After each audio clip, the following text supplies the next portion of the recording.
This is the Bahamas Tonight, the Northern Edition. Good evening, all. I'm Shashina Roll. As always, it is so great to have you with us. Topping news, the manhunt is on for the 3 suspects responsible for killing a British visitor and terrorizing members of his family. The violent incident unfolded during an apparent home invasion in East Lucaya yesterday. Tonight, the Assistant Commissioner of Police on Grand Bahama says no resources will be spared in the search to bring those responsible to justice. Police officials say the 57-year-old British visitor was killed on Grand Bahama Island while he, along with his brothers and sisters, were visiting their mom in the Emerald Bay community, an area in East Lucaya over the bridge. According to Assistant Commissioner of Police Emerick Seymour, shortly before 7:30 a.m., 3 masked men dressed in dark clothing entered the home, one with a handgun and the other with a machete. An argument ensued between the robbers and the victim, and that's when he was shot at the family residence. He succumbed on the scene. He was later pronounced dead by medical authorities on the scene. This incident is very disturbing to us in law enforcement, and of course, I'm sure it is to the wider Grand Bahama community. I would have met with the families of the deceased, and of course assured them of the police department's support and of course cooperation in this particular investigation. As police officers search for clues as to who is responsible for this visitor's death, the family members are left horrified. Seymour says they do not know how the assailants entered the home, but when they did, they bound members of the family before firing the fatal shot and making their escape. So they would have fled the home in a vehicle that was owned by the gardener of the resident. The vehicle in question was recovered a short time later, not far from the scene by the officers. So the question is, was this home targeted or was this a random act of robbery? I can't speak to whether or not it was targeted. I'm hoping it's just random. But we're looking at any and every eventuality in this particular matter, whether or not they were targeted, whether or not it was a random matter. I can tell you that several items were stolen from the home as well. Some jewelry items were not jewelry, and one or two other matters, one or two other personal belongings were stolen in the process. This latest murder occurred after 7 Tuesday morning, but was not reported to police until 9:30 a.m. Seymour explains why. According to our investigation and according to report, the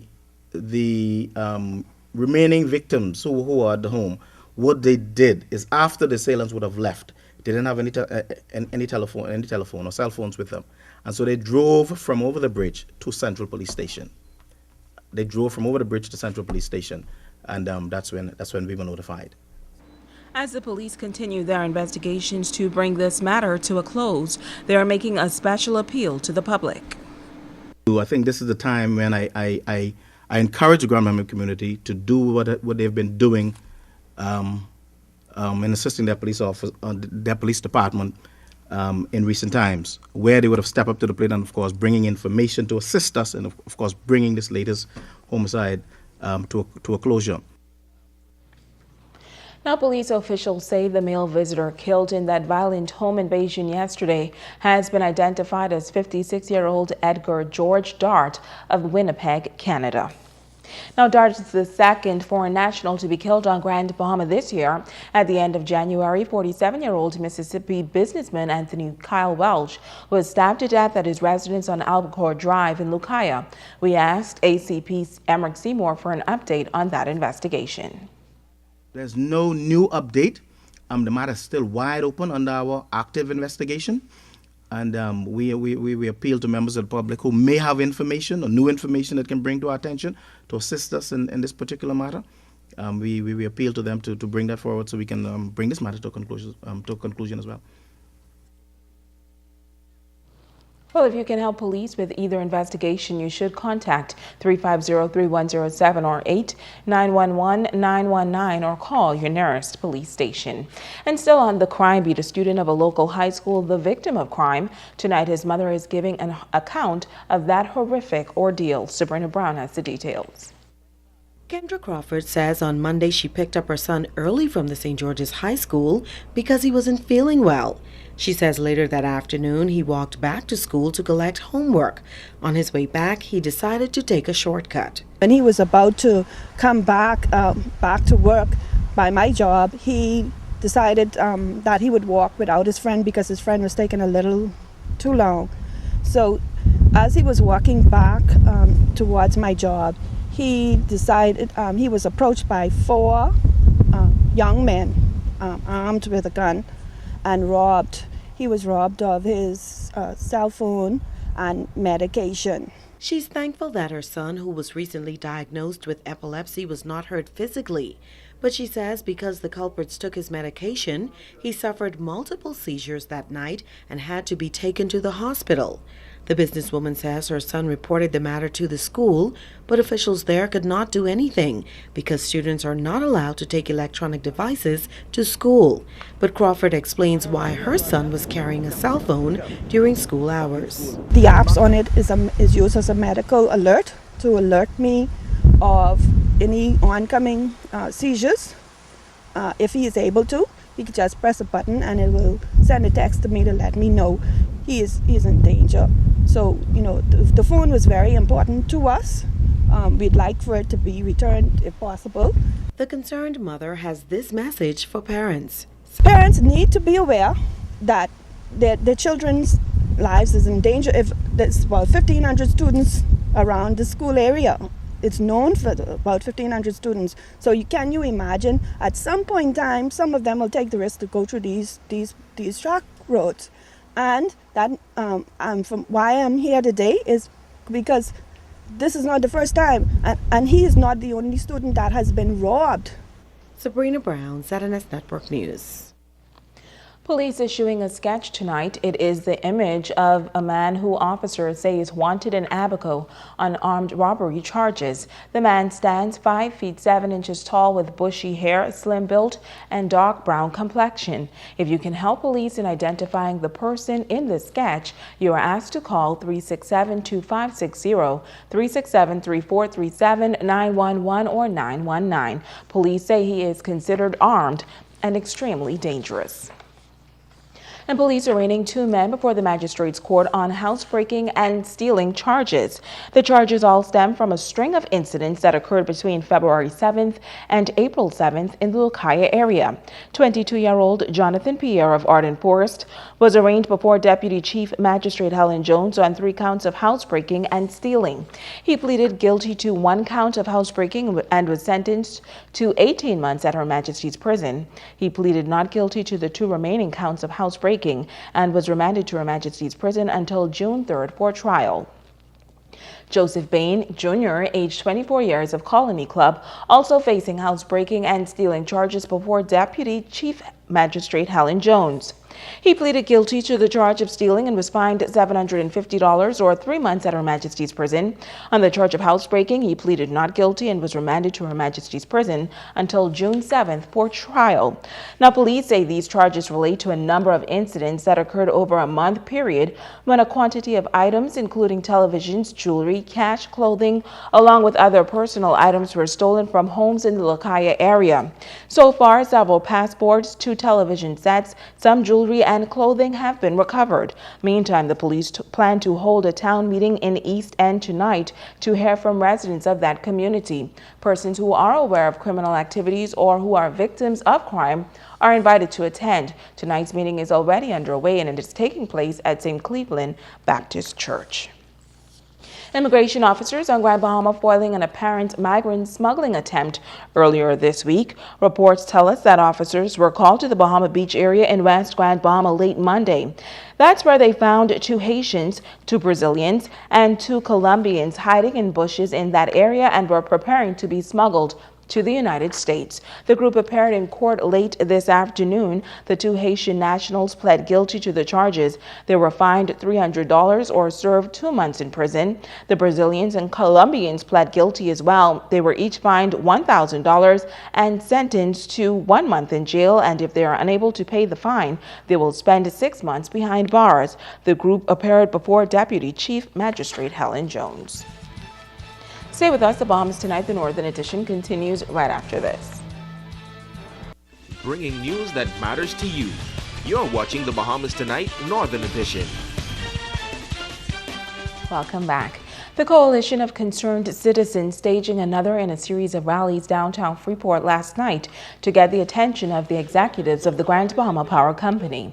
The organization is petitioning the powers that be to review the cost of electricity that they claim is crippling Grand Bahama's economy. Last night, the coalition got the support of local unionists in the bid for lower electricity rates here on Grand Bahama.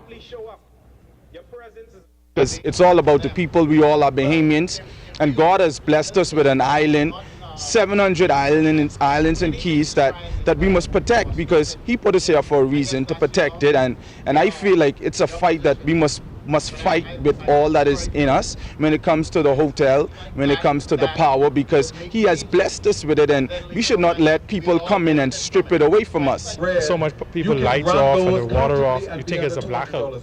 And so anyone who's willing to stand and say, here's an opportunity to change, here's an opportunity to give some relief to the citizens, I'm going to stand with that individual, because I believe that things are so hard now in Grand Bahama that anything that can be done to alleviate the cost of living here, we should all join and fight for it. So I encourage the community to make their voices heard on this issue. Coordinator Pastor Eddie Victor says the coalition will not let up on the crusade for lower rates in electricity. He believes the future of the local economy depends on it. The whole island is behind the message that the cost of electricity must come down. It's affecting people's livelihood directly, their finances. It's affecting businesses. It's affecting employees who they're working for companies, and companies are making their decision based on the cost of power, and they're making decisions on whether they should expand. They're making decisions on whether they should invest in Grand Bahama. They're making decisions on how much more they can pay an employee based on the cost of electricity. You see, all of these, the cost of electricity has a wide impact. The Grand Bahama Power Company says its rates are determined by the cost of operations and the fuel charges. Officials continue to maintain that the rates on Grand Bahama are among the lowest in the Caribbean. While the Department of Agriculture leading a number of initiatives on Grand Bahama, today officials at that government agency attempted to bring greater awareness to a growing problem on this northern island. Here's Joan Davis-Roll. The proliferation of dogs throughout the Bahamas is a major concern. Officials say more specifically is the growing number of unlicensed members of the canine community. Agricultural officer at the Department of Agriculture in Grand Bahama, Melanie Williams, says all dogs in the Bahamas must be licensed. The Department of Agriculture is the agency responsible for licensing and inspections of all dogs. And all dogs in the Commonwealth of the Bahamas must be licensed. And we are asking all dog owners to please come into the office, because we're the agency, like I said, that are here to provide that sort of service. On Grand Bahama, to intensify their efforts and to help drive this awareness campaign, are Nassau-based inspectors attached to the Veterinarian Division. Inspector Helen Jones says the laws are on the books and residents should prepare to see them enforced. Officials putting the community on notice that the importation of certain dogs are prohibited. You cannot get a permit to bring in a pit bull. So I appeal to the general public out there. It's prohibited. So let's carry out the laws and abide by the laws of the country. We appeal for all the agency, custom, immigration, who is out there at these port of entry. If they come across these dogs, cane corso, presso canario, or the pit bull, please notify the department. We have to work together as government agency in order to deal with this problem. They come at various ports. What can happen? Upon arrival of Mr. Sanders at any port of entry, and he comes in contact with a dog that is illegal, he has the right to seize that dog immediately. Officials say the registration of all dogs is free. The cost to license a dog is $6. The penalty to import prohibited dogs is $1,000 or 3 months imprisonment. Joan Davis-Roll, ZNS Network News. Corporate Grand Bahama coming to aid the Grand Bahama Home for the Aged. Administrator Agatha Thompson says the home is undergoing repairs and upgrades at a cost of just under $50,000, and public assistance is needed. Since making an appeal several weeks ago, a number of corporate citizens have stepped in to help. Thompson says she's grateful to all those who have answered the call. I'd like to thank the executives at the Grand Bahama Utility Company who stepped in and gave us a complete write-off. And we're ever so grateful for the $48,000 write-off, which we were able to locate all of the leaks and we're on the way, well on the way now to having all of the repairs done. And we promised them that we won't let that happen again. And they have also given us a minimum bill that we will maintain every month. And to his executive chairman, Sir Jack Haywood, with a personal donation to assist us with putting hurricane-proof windows in Building A, which is the building that housed the elderly. Freeport Building Supplies and Windows and Glass Plus have also partnered with the home to improve the quality of life for the precious pearls. Ray Simpson of Freeport Building Supplies and owner of Windows and Glass Plus, K. Brian Sands, are happy to lend a helping hand. I think she does a lot of tremendous work. We've been here many times, and it's wonderful what she's doing with the old people here, and we're very happy that we can help and we're part of it. Windows and Glass Plus is only a year and a half old, but we believe that once you take care of the precious pearls that God has placed here, you can't beat God-given no matter how hard you try. And so we look forward to bringing in the windows. We look forward to transforming the home for the precious pearls, because it's incumbent upon us not only to take in, but to give back. Also in news this evening, the 3rd annual Rotary Club of Sunrise Conch Festival is all set for this Saturday on Tano Beach. Co-chair Felix Bo Jr. says at 8 a.m. the Rotary Club of Freeport will have a past president fun walk, and the Conch Fest will follow at 11 a.m. Bo says residents can expect a day filled with fun and conch dishes prepared in every way imaginable. Proceeds from the day's events will be filtered back into the community through a number of civic initiatives. We have 5 vendors that are eagerly and excited about coming out on Saturday.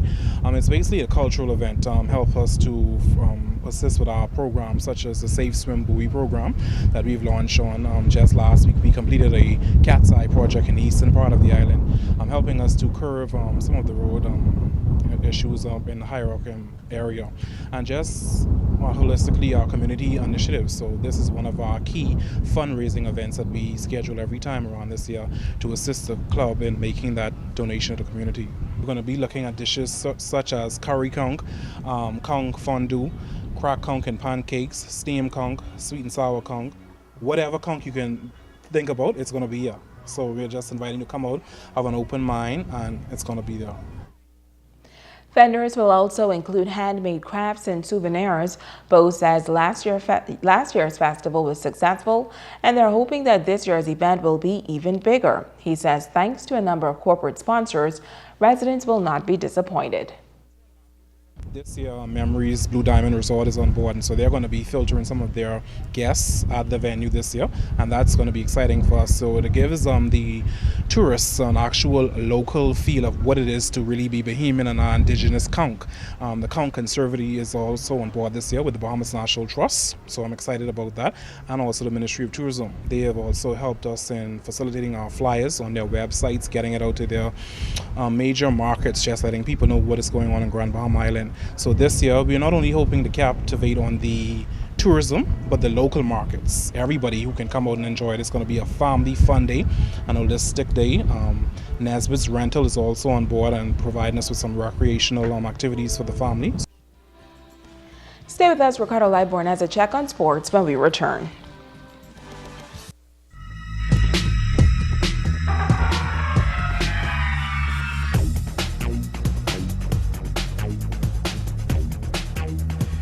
Hey everybody, it's time for Sports and Ricardo Lightborn, and yep, the jigger is in the house and he don't realize that he is a bug. Here we go.